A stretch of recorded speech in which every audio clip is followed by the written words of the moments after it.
Chegou ao fim a greve dos atores de Hollywood. Durante os últimos 4 meses, a categoria estava afastada de exercer a profissão e de promover os seus trabalhos, enquanto tomava as ruas para reivindicar os seus direitos. Tudo isso chegou a um fim na última quarta-feira, quando o Sindicato de Atores de Hollywood aprovou um acordo com os estúdios. De acordo com a Variety, a decisão do comitê de negociação foi unânime. Essa paralisação teve um impacto gigantesco na indústria e acabou mexendo com todo o calendário de lançamentos de Hollywood. As produções afetadas vão desde a nova temporada de American Horror Story, que precisou ser dividida em 2 partes, a filmes como Missão Impossível 8, o live action de A Branca de Neve e até o próximo Homem-Aranha. Aqui no Brasil, o assunto ficou ainda mais pessoal quando a diva Bruna Marquezine fez um pronunciamento no Instagram dizendo que não poderia divulgar Besouro Azul, o filme que marca sua estreia no mercado internacional, por causa da greve. Algumas pessoas até pediram na internet para que fosse aberta uma exceção para Bruna Marquezine, para que ela pudesse divulgar esse momento tão importante na sua carreira, mas a Bruna se mostrou bem a favor do que o sindicato defende e também abraçou a greve. Nesse vídeo eu vou te contar como a greve começou, o que aconteceu nesses últimos meses, até a gente chegar nesse ponto de agora, em que sim a gente chega num acordo, mas depois de uma semana bem complicada. E eu sei que eu falo muito sobre os problemas de Hollywood aqui no canal, mas vamos colocar o pé no chão e falar sobre alguns problemas da vida real? Eu sei que uma das maiores preocupações para nós, meros mortais, é o envelhecimento. Mas envelhecer é uma coisa que tá nas cartas para todo mundo. E claro, é algo que faz parte da vida e que pode ser abraçado, mas isso não significa que você precisa parar de cuidar da sua saúde e deixar a sua autoestima de lado. Para os homens, eu sei que um dos principais sinais de envelhecimento é a calvície. Você sabia que a partir dos 20 anos você tem 20% de chances de sofrer com calvície e que essa porcentagem aumenta a cada década? Ou seja, metade dos homens com 50 anos vão sofrer com problemas relacionados ao cabelo. Pois é, ainda bem que você tá no lugar certo e na hora certa para começar a resolver esse problema. Tá no ar a Hair Friday da Manual. A Hair Friday é uma promoção exclusiva para os novos clientes de novembro e que oferece 40% de desconto no seu pacote manual. E você ainda leva essa linda necessaire exclusiva de brinde. A Manual oferece tratamentos personalizados e cientificamente comprovados contra a calvície e a queda de cabelo. É só você acessar o site deles, responder todo o formulário com base nas suas questões pessoais, nos seus sintomas e nos seus objetivos, e um médico especialista vai montar o kit ideal para o seu tratamento. E eu sei que resolver os problemas relacionados à nossa autoestima pode ser uma coisa muito difícil. Nem sempre a gente quer se expor ou ir para um consultório ficar esperando na fila. O bom da Manual é isso. Todo o atendimento é online e você ainda tem acompanhamento clínico ilimitado durante todo o processo sem custo adicional. Faça como muitos homens já fizeram e comece agora em novembro o seu tratamento, aproveitando essa promoção incrível da Hair Friday da Manual. O melhor é que dá para usar essa necessaire para já deixar os seus produtos organizadinhos e incluir eles na sua rotina. Vale lembrar que os resultados são mais visíveis a partir do 4º mês de tratamento,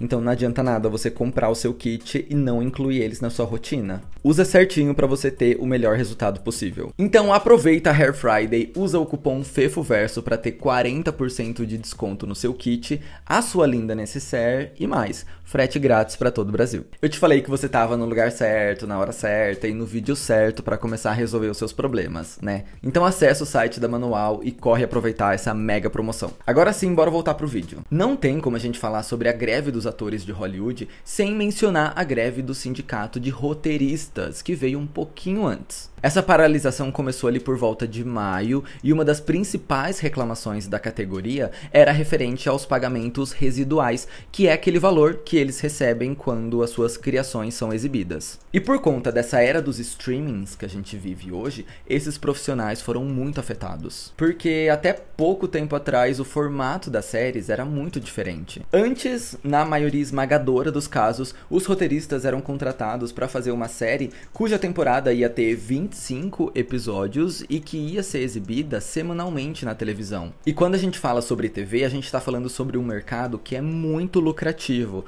porque todos os programas têm comerciais, aqueles programas mais caros têm publicidades ainda mais caras, e as séries eram exibidas semanalmente, então 25 episódios significavam 25 semanas daquela série sendo exibida. Era muita coisa, para muita propaganda e muito dinheiro envolvido. Desse jeito, se você fosse contratado para fazer uma produção grande da TV, você tava feito na vida, porque aquilo vai se estender por muito tempo e vai ter muito dinheiro na história. Só que agora a gente tá numa era em que os streamings dominam a televisão, principalmente no quesito séries. E esse sistema trouxe algumas mudanças muito evidentes. Primeiro, a gente tá vendo séries muito mais curtas. Então, se antes um roteirista era contratado para fazer uma série de 25 episódios, agora a maioria das séries que a gente tem nos streamings tem 8, 10, 12 episódios quando muito, ou às vezes tem 6 episódios.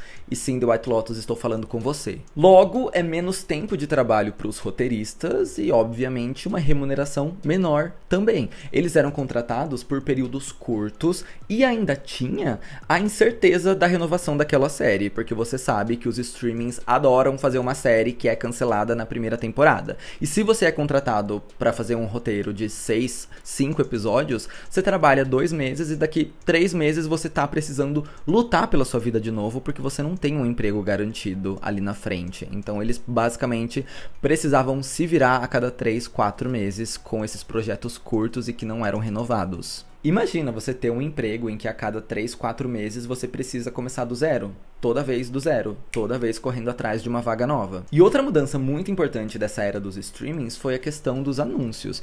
Porque você sabe que não tem comercial nas coisas que a gente assiste nas plataformas de streaming. Diferente da TV, que tinha 3, 4 comerciais por episódio. Então não existe uma monetização em cima de cada exibição daquele episódio. E isso é uma coisa que fez uma diferença gritante no bolso de todo mundo envolvido. A gente vai entrar em mais detalhes daqui a pouco, mas só pra gente concluir o que o sindicato de roteiristas estava defendendo, eles também estavam pedindo por uma regulamentação da inteligência artificial.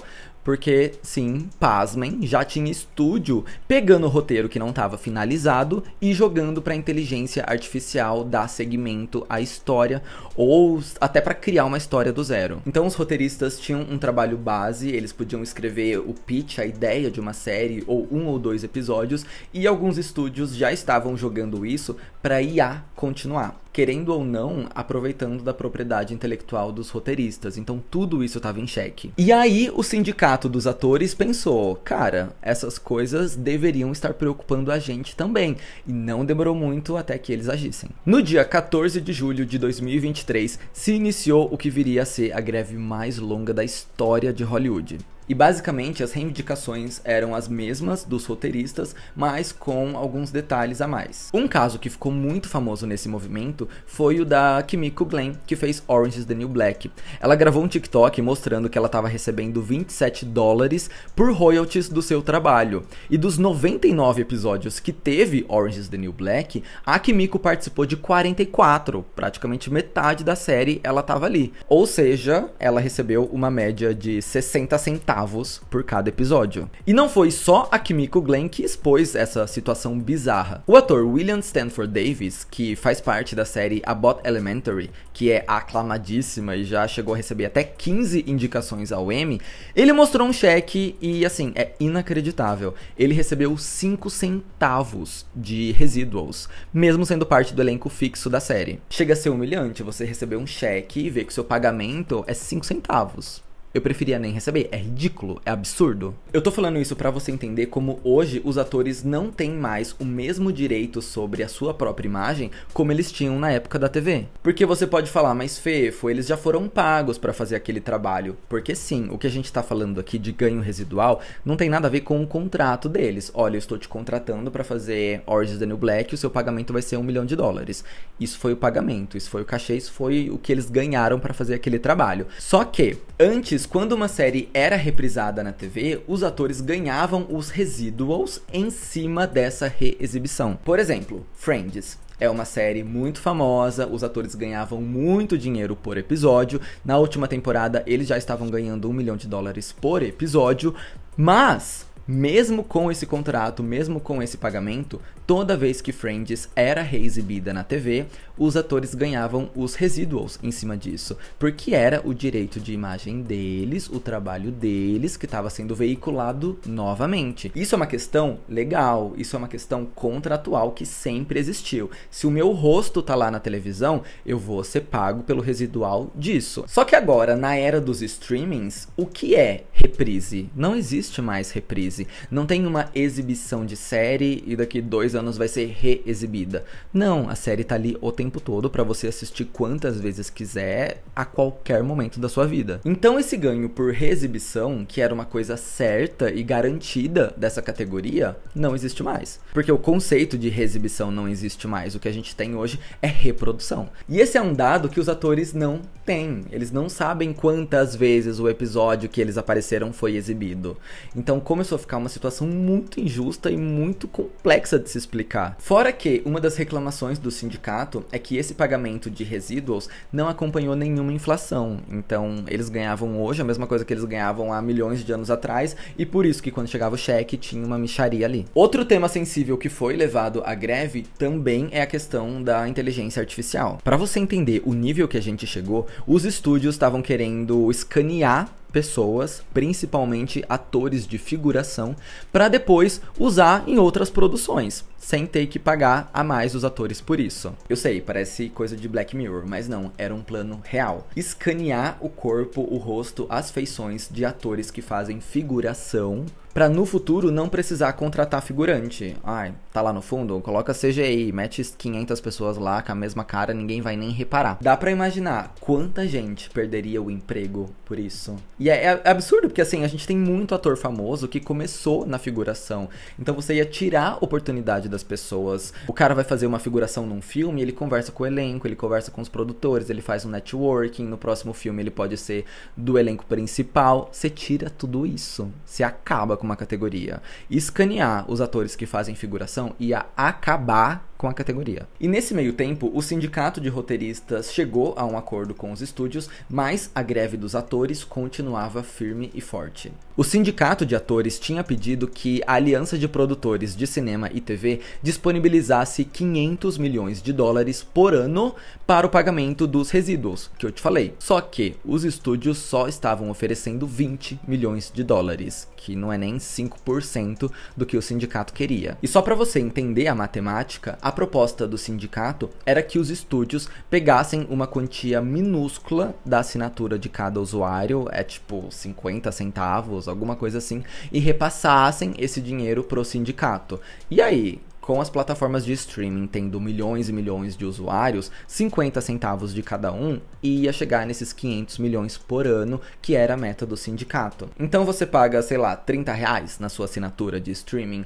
A plataforma só tinha que pegar alguns centavos disso e repassar para o sindicato, e isso não foi aceito. E para tentar amenizar essa discussão, alguns famosos se uniram para apresentar uma nova proposta. E quando eu falo famosos, são famosos mesmo. Nomes como George Clooney, Scarlett Johansson, Meryl Streep e Jennifer Aniston sugeriram que quem ganhava mais na indústria deveria pagar mais taxas do sindicato também. E se isso fosse colocado em prática, eles conseguiriam arrecadar cerca de 50 milhões de dólares por ano. E esse dinheiro entraria para preencher a lacuna que ficou entre o que o sindicato pediu e o que os estúdios estavam dispostos a dar. Mas essa ideia também foi descartada. E nesse Halloween, as coisas começaram a azedar ainda mais. Isso porque o sindicato emitiu uma nota dizendo que os atores não deveriam postar fotos usando fantasias inspiradas por conteúdo atingido pela greve, nas palavras do sindicato. Ou seja, ninguém podia se fantasiar de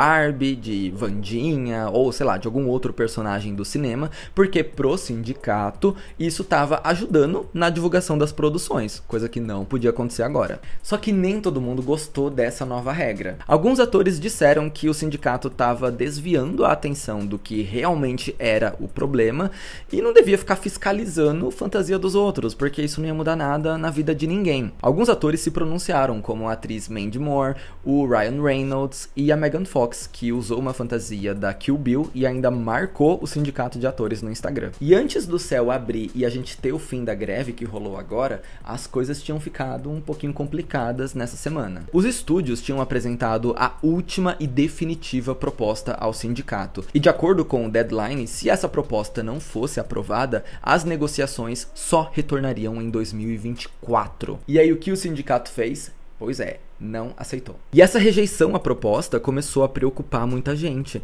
porque a gente já tinha escutado ali no começo da greve que a intenção dos estúdios era vencer pelo cansaço. Basicamente, eles estavam esperando que os atores chegassem num ponto de passar fome para que eles aceitassem qualquer oferta. Em um programa de televisão, o ator Tyler Perry criticou a decisão do sindicato de não aceitar a proposta dos estúdios. Ele disse que a oferta não era das melhores, mas que é o que eles iam conseguir naquele momento. E, segundo ele, o sindicato devia saber quando venceu, ou seja, saber a hora de parar. Mas o sindicato rebateu esse comentário, tá? E eles disseram que eles queriam sim encerrar a paralisação, mas eles querem fazer isso de uma forma responsável, e não quando ainda existem impasses a serem discutidos, principalmente em relação à inteligência artificial. A sorte é que as coisas já estavam começando a pesar no bolso dos estúdios também. E de acordo com a Variety, foi aí que eles fizeram mais uma oferta. A oferta depois da oferta final. Dessa vez, o acordo tinha, sim, alterações que envolviam o uso da inteligência artificial. E essa proposta também incluía um bônus de participação em streaming,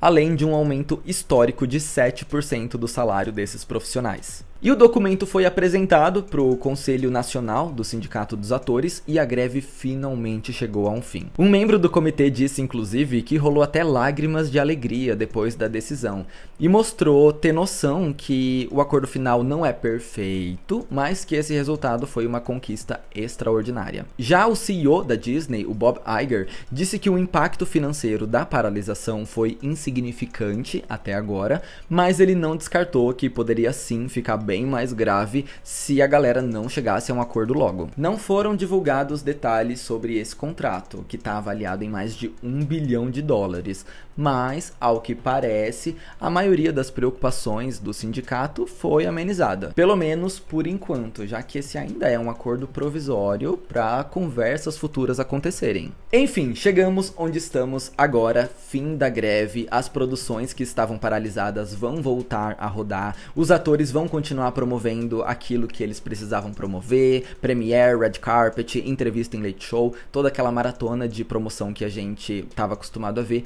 tudo isso vai voltar ao normal agora. Deixa aí embaixo qual produção que foi paralisada pela greve você tá mais ansioso para assistir. Esse foi o nosso vídeo, eu espero que você tenha gostado, e se gostou deixa um like, se inscreve no canal. Eu sou o Fefo e esse foi o Fefoverso, nosso mundinho pop sobre tudo que acontece em Hollywood, e a gente se vê no meu próximo vídeo, belezinha? Bye bye.